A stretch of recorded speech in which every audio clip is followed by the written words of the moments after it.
प्यारे बच्चों, पंचलाइट कहानी आपके कहानी खंड की सबसे इंपॉर्टेंट कहानी है। इस कहानी से 5 नंबर का सवाल आता है और अगले 5 मिनट में ये पांचों नंबर मैं आपको दिलवाने वाला हूं। बस लास्ट तक आपको ये क्लास देखनी है। 5 मिनट में 5 नंबर आपके पक्के। ये पंचलाइट कहानी लिखी है फणीश्वर नाथ रेणु ने। कौन है फणीश्वर नाथ रेणु? एक आंचलिक कथाकार हैं जो कि बिहार के रहने वाले हैं और इसलिए इन्होंने कहानी भी बिहार के ही एक गांव की चुनी है, जहां पर एक छोटे से गांव के एक छोटी सी टोली जिसका नाम महतो टोली है, उसके कुछ लोग रामनवमी के मेले से पंचलाइट खरीदते हैं।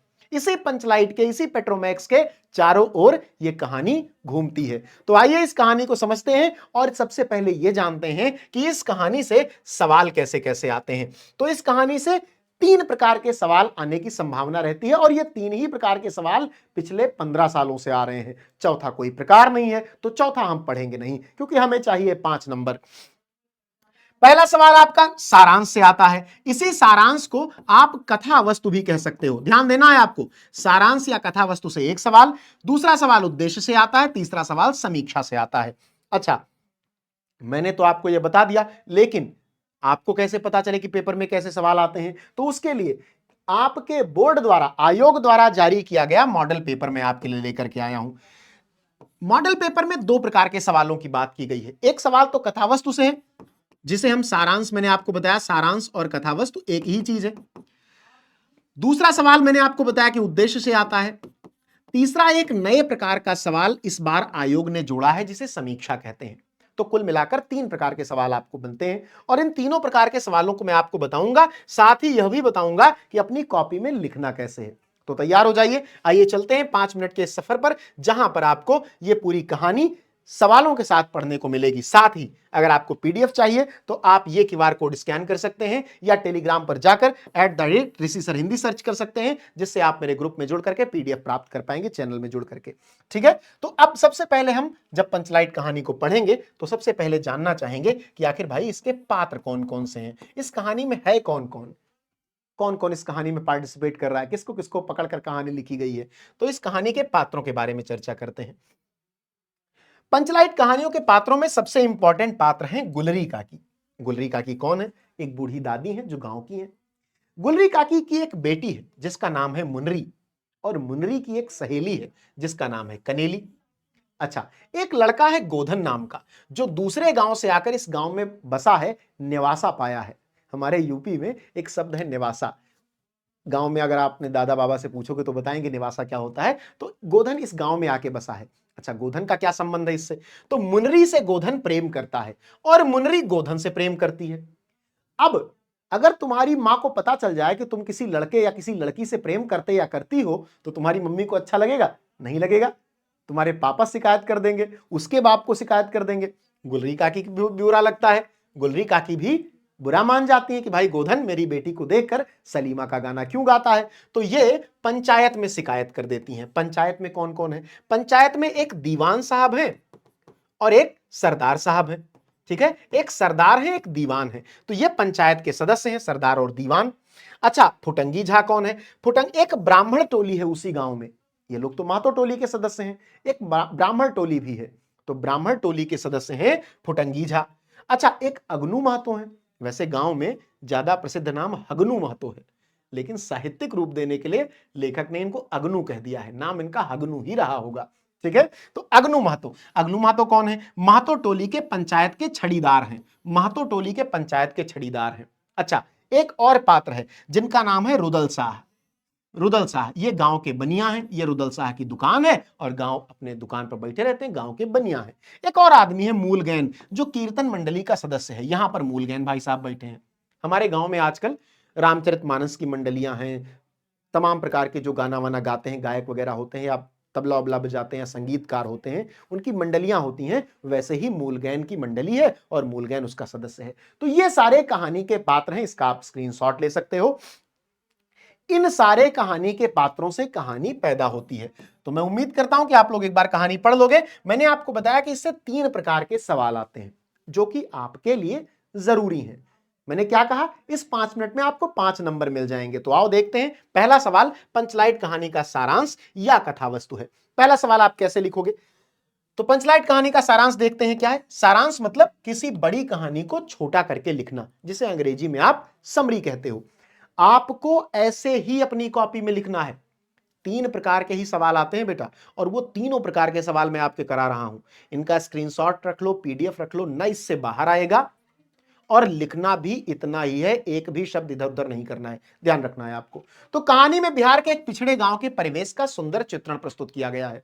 महतो टोली में अशिक्षित लोग हैं, पढ़े लिखे लोग नहीं हैं। उन्होंने रामनवमी के मेले से पेट्रोमैक्स खरीदा है, जिसे वे पंचलैट कहते हैं। पंचलैट को ये सीधे साधे लोग सम्मान की चीज समझते हैं। अगर आप अपने बाबा दादा से पूछोगे तो वो बताएंगे कि पेट्रोमैक्स पुराने समय में बड़े सम्मान की चीज माना जाता था। बड़े आदमियों के घर में, जमींदार लोगों के घर में पंचलाइट होता था। पहले जनरेटर वगैरह नहीं होता था। पहले शादी विवाह पंचलाइट की रोशनी में ही संपन्न हो जाता था।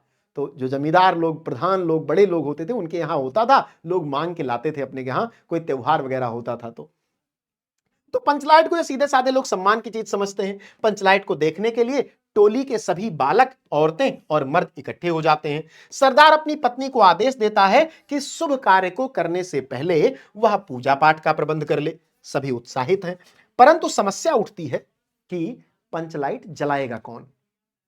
भाई पंचलाइट आ गया, पहले से था नहीं, तो जलाने वाली समस्या आएगी। अब तुम गाड़ी खरीद लाओ, तुम्हारे पहले से गाड़ी ना रही हो, तो या तो दूसरे कैसे सीखे रहोगे, या तो चलाना ही नहीं आता रहा होगा। अच्छा, दूसरे से कोई कैसे सीखे, क्योंकि इनके गांव में टोलियों में बड़ी वैमनस्यता है।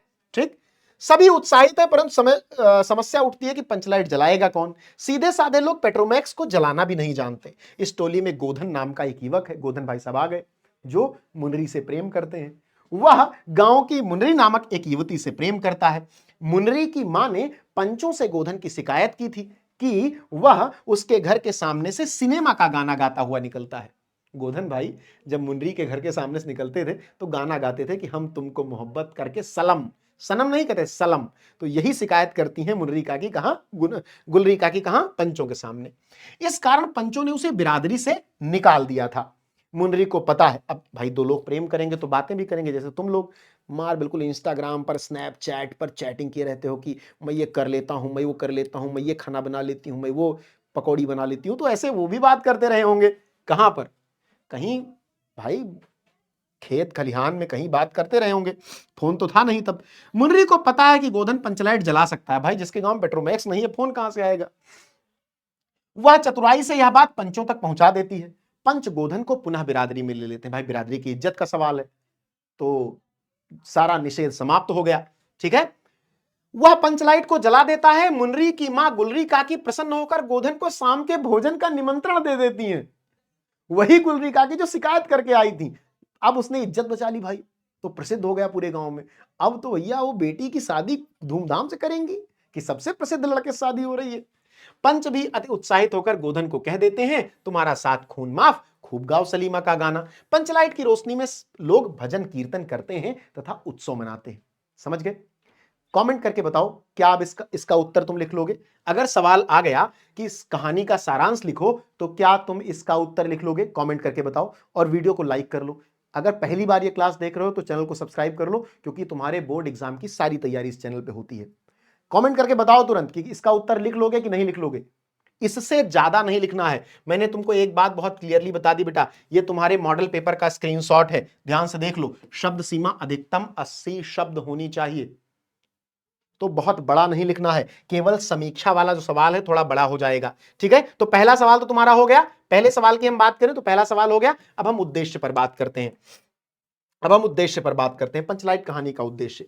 फणीश्वरनाथ रेणु हिंदी साहित्य जगत के सुप्रसिद्ध आंचलिक कथाकार हैं। फणीश्वरनाथ रेणु क्या है? सुप्रसिद्ध आंचलिक कथाकार हैं। ग्रामीण अंचलों से उनका निकट का परिचय है। बिहार के अंचलों के सजीव चित्र उनकी कथाओं के अलंकार हैं। यह उद्देश्य वाला सवाल है। दूसरा वाला सवाल की बात मैं कर रहा हूं, 5 अंक का सवाल है बेटा। एक सवाल हल करना होता है, आपसे पूछा जाएगा 2 सवाल अथवा करके, उसमें से कोई एक लिखना होगा, 5 नंबर मिलेंगे उसके। ठीक है, पंचलाइट भी बिहार के परिवेश की कहानी है। कहानीकार ने ग्रामीण अंचल का वास्तविक चित्र खींचा है। वास्तविकता किस प्रकार बड़े से बड़े संस्कार और निषेध को अनावश्यक सिद्ध कर देती है, इसी केंद्रीय भाव के आधार पर कहानी के माध्यम से एक महत्वपूर्ण उद्देश्य को स्पष्ट किया गया है। आप कितनी भी बड़ी गलती किए रहो, अगर आप समाज के लिए जरूरी हो, समाज आपको स्वीकार कर लेगा। गोधन द्वारा पेट्रोमैक्स जला देने पर उसकी सब गलतियां माफ कर दी जाती हैं। क्या किया जाता है? उसकी सारी गलतियां माफ कर दी जाती हैं, उस पर लगे सारे प्रतिबंध हटा लिए जाते हैं तथा उसे मनचाहे आचरण की छूट दे दी जाती है कि भैया खूब गाओ सलीमा का गाना, तुम्हारे 7 खून माफ। क्यों? क्योंकि उसने पंचायत की इज्जत बचा ली। ग्रामवासी जाति के आधार पर अनेक टोलियों में बंट जाते हैं, वे आपस में ईर्ष्या द्वेष के भावों से भरे रहते हैं। इसका बड़ा सजीव चित्रण कहानी में प्रस्तुत किया गया है। कहानीकार ने यह स्पष्ट किया है कि इस आधुनिक युग में अभी भी कुछ गांव और जातियां पिछड़ी हुई हैं। रेणु जी ने अप्रत्यक्ष रूप से ग्राम सुधार की प्रेरणा दी है। उद्देश्य का क्या मतलब होता है कि कहानी क्यों लिखी गई ये बताना। तो कहानी ग्राम सुधार की प्रेरणा देने के लिए लिखी गई। आपको ये लिखना है, 80 शब्दों में हो जाएगा। मैंने तो यहां जैसे लिखा है तो आपको लगेगा एक ही पेज में आ जाएगा, लेकिन जब आप अपनी कॉपी में लिखोगे तो ये कम से कम 1.5 से 2 पेज या 2.5 पेज में आएगा। बहुत सारे बच्चे कह रहे होंगे सर नए वाले कॉपी के पैटर्न पर बताइए। तो देखो लिखना तो ऐसे ही है, नई वाली कॉपी पतली हो जाएगी तो ये लंबा चला जाएगा। अभी अब आयोग ने नई वाली कॉपी खुद नहीं बनवाना शुरू किया है, मेरे पास कहां से आ जाएगी। तो जैसे ही बन के मार्केट में आएगी सबसे पहले मैं तुम्हें बताऊंगा। अभी इसी कॉपी पर प्रैक्टिस करो, ठीक है। अगला सवाल क्या है?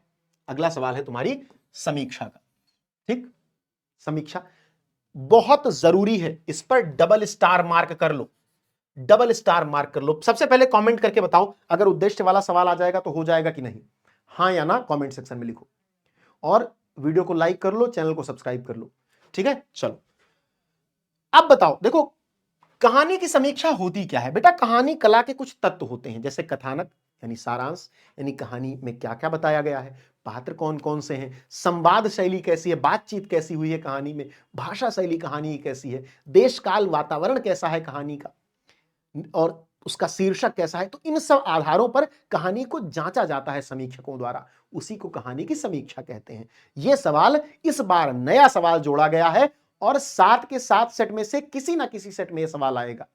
हो सकता है तुम्हारे ही सेट में आ जाए, ब्रह्मा तो हो नहीं कि बोर्ड को कह दोगे नहीं समीक्षा वाला मुझे मत देना, आ ही सकता है। तो तैयार कर लो, यह मत कहना कि सर आपने कराया होता तो पास हो जाता, करा रहा हूं। कथानक कैसा है इस कहानी का? तो कहानी में पंचलाइट की खरीद के माध्यम से ग्रामीण समाज की मानसिकता दिखाई गई है। महतो टोली पंचलाइट तो खरीद लेती है पर उसे जलाना नहीं जानती, दूसरी टोली से सहायता लेना अपमान माना जाता है। अंततः गोधन, जिस पर पंचायत का प्रतिबंध था, पंचलाइट जला देता है। आवश्यकता के आगे जातीय निषेध टूट जाता है, यानी जब जरूरत पड़ती है समाज को आपकी, तो आप कितने भी बुरे हो वो आपके पास आ जाता है हाथ जोड़ के। पात्र परिचय की बात करते हैं। कहानी समूह चरित्र पर आधारित है पर गोधन मुख्य पात्र के रूप में उभरता है। वैसे तो कहानी सामूहिक है लेकिन गोधन मुख्य पात्र के रूप में है। सरदार, दीवान, फुटंगी झा, गुलरी काकी और मुनरी जैसे पात्र ग्रामीण मानसिकता, रूढ़ी और सरलता को दर्शाते हैं। सभी पात्र स्वाभाविक और जीवंत हैं। ऐसे ही संवाद शैली की बात करूं अगर मैं, तो संवाद सरल है, स्वाभाविक और आंचलिक जीवन के अनुरूप है। इनमें ग्रामीण बोली और स्थानीय मुहावरों का प्रयोग है जो कहानी को जीवंत बनाता है। संवादों के माध्यम से ग्रामीणों की अज्ञानता, हास्य और मानसिकता स्पष्ट होती है। समझ गए? ये तुम्हारी कहानी के इंपॉर्टेंस है। अच्छा, मैंने क्या बताया तुमसे कि समीक्षा थोड़ी बड़ी लिखनी पड़ेगी, समीक्षा 80 शब्दों में नहीं आ सकती, उसके लिए आपको 100-150 शब्द लिखने ही पड़ेंगे, क्योंकि पूरा भाव लिखना है, उत्तर तो पूरा होना चाहिए ना। देश काल वातावरण कैसा है? तो कहानी बिहार के ग्रामीण परिवेश को सजीव रूप में प्रस्तुत करती है। घटनाओं और पात्रों के माध्यम से गांव का वातावरण स्वयं उभर आता है। अंधविश्वास, जातिगत अहंकार और सामूहिक जीवन शैली स्पष्ट दिखाई देती है। भाषा शैली कैसी है? भाषा आंचलिक है, बोलचाल की और हास्य व्यंग्य से युक्त है। लेखक ने ग्रामीण उच्चारण और शब्द प्रयोग का स्वाभाविक उपयोग किया है। इससे कथा का यथार्थ और प्रभाव बढ़ जाता है। ध्यान से देखना, उद्देश्य की बात करते हैं। कहानी का उद्देश्य ग्रामीण समाज की रूढ़िवादिता, जातिगत संकीर्णता और अज्ञानता पर व्यंग्य करता है। साथ ही यह संदेश देता है कि आवश्यकता बड़े से बड़े सामाजिक प्रतिबंध को निरर्थक सिद्ध कर देती है। ठीक है। शीर्षक, पंचलाइट शीर्षक अत्यंत सार्थक है। पूरी कथा पंचलाइट की खरीद फरोख्त और उसकी प्रतिष्ठा और उससे जुड़ी घटनाओं पर आधारित है, इसलिए शीर्षक आकर्षक, उचित और पूर्णतः सफल है। कमेंट करके बताओ कि क्या तुम समीक्षा लिख लोगे इसको पढ़ने के बाद, इसको देखने के बाद। इसका स्क्रीनशॉट ले लो, दोनों पेज का स्क्रीनशॉट ले लो, पीडीएफ तो तुमको मिल जाएगी @UP board Hindi medium Vidyakul, UP board Hindi medium Vidyakul, ये टेलीग्राम चैनल है, इस पर आप जाओ, आपको पीडीएफ मिल जाएगी और आप लिखना सीख लो। 3 प्रकार के सवाल केवल, पिछले 15 सालों का इतिहास बता रहा हूं, 5 साल नहीं, 10 साल नहीं, 15 साल, 3 से चौथा सवाल नहीं हुआ। पहले 2 ही आते थे, सारांश, कथानक और उद्देश्य वाला। सारांश और कथानक एक ही चीज है, उद्देश्य अलग है। अब समीक्षा वाला इस साल जोड़ दिया गया है, तो चूकना नहीं है, वो भी तुमको बता दिया हूं। तो ये 3 सवाल तुम्हारे हो गए, पंचलाइट कहानी पूरी हो गई। ये 5 मिनट तुमको 5 अंक दे करके जा रहे हैं, तो इसको शेयर कर दो अपने साथियों के साथ, सेशन को लाइक कर लो, चैनल को सब्सक्राइब कर लो। मिलते हैं एक नई वीडियो में एक नए टॉपिक के साथ, जो कि आपके बोर्ड एग्जाम में आपको टॉपर बनाने की ओर थोड़ा सा और आगे लेकर के जाएगा। धन्यवाद।